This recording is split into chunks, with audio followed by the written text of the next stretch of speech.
মাছের তেল আছে, এটা আমি জানি না দিলে কেমন লাগবে।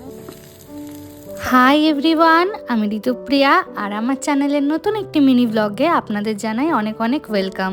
আজ মঙ্গলবার আর এখন সময় কিন্তু বাজে প্রায় রাত 10টা। আর আকাশটা একবার দেখুন, একদম কিন্তু ঘন কালো মেঘে ছেয়ে গেছে। এই যে এখন এই বৃষ্টির ওয়েদারটা, এর হাত ধরেই কিন্তু চলে আসবে শীত। আর এই যে আমার বাড়ির সামনে যে সবুজ পাতায় মোড়া গাছটা আপনাদের সবসময় ভিডিওতে দেখাই, তা হয়তো ইন্ডিয়া থেকে জার্মানি ফিরবো যখন, তখন আর দেখাতে পারবো না, কারণ ততদিনে গাছটির সমস্ত পাতা ঝরে কিন্তু সম্পূর্ণভাবে গাছটি ন্যাড়া হয়ে যাবে। তো যাই হোক, এত রাতে এখন অভিজিতের ইচ্ছা হয়েছে যে মাছের তেল দিয়ে ভাত মেখে খাবে। আগের দিন এসেন থেকে যে মাছগুলো এনেছি সেগুলো সমস্তটাই ফ্রিজে ছিল, আর এখন যে মাছটা দেখাচ্ছে এটা কিন্তু আমেরিকান রুই। তো আমি অভিজিৎকে বললাম যে তবে মাছটা একটু কেটে দাও, কারণ এত বড় মাছ আমার পক্ষে কাটা তো একদমই সম্ভব নয়। এটা প্রায় 1 কেজির একটা মাছ